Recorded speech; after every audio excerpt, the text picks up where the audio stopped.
Hello everyone, आज हूँ शनिवार तो आम बो बाबा आ मिसिकी गलु शनि बाबा मंदिर।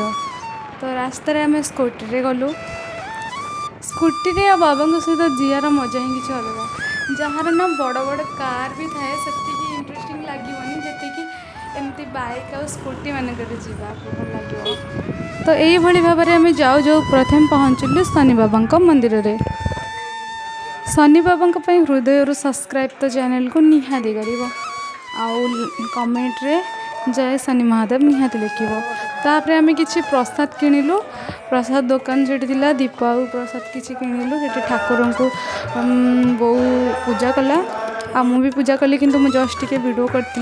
एमती नुह कि मु पूजा छाड़ी वीडियो ही करची। मु ना प्रथम जा प्रणाम कली तापर जाके वीडियो कली। बाकी सब बो पूजा करथिला। तापर आम ना प्रदक्षिण करूँ ठाकुर जो चारिपार्श्वे ये पुराण सब पढ़ा चलता। सेमती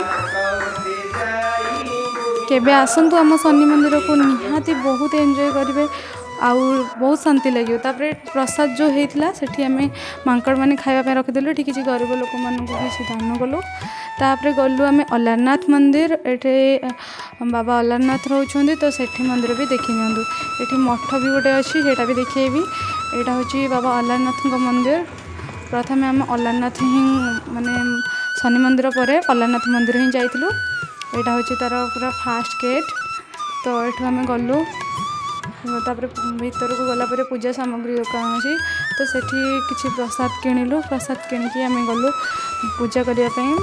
मंदिर भीतर को तो मैंने मोबाइल किसी अलाउ न थाए तो आज भीड़ नाला कारण जब किसी बेसी पूजा हुए अणसर टाइम रे बहुत भीड़ लगे।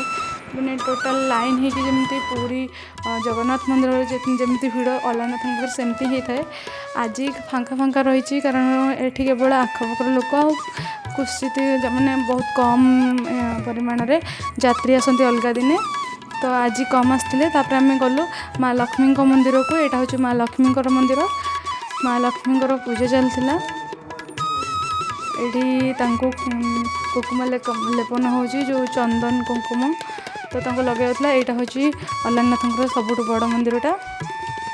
केबे आसतु जदि ब्रह्मगिरी लोक होते तो निहाती भाव देखि अलग लोक अलग जगार जब लोक होते निहाती भाव में बाबा अलारनाथ गोटे कमेंट करेंगे वीडियो को हृदय लाइक गोटे करेंगे। भगवान आपणकर सबू इच्छा कामना पूर्ण हो। आम गलु एठी गोटे मठ थिला आपण मैंने देखिपे श्री ब्रह्मगौड़िया मठ। तो ये गलु ये बाबा चैतन्यर गोटे मूर्ति रही जो पूजा हो राधाकृष्ण भी अच्छी किंतु यहाँ बंद थी सका खोला नाला। मुझे चली आसी घर को। जदि वीडियोटा भल लगे एपर्यंत देखिले तो लाइक करके जी आउ कमेंट करने को भूलें। जदि चैनल नुआ अच्छा तो सब्सक्राइब निहाती करेंगे। देखा नेक्स्ट ब्लॉग रे से पर्यंत विदाय दियंतु। जय जगन्नाथ।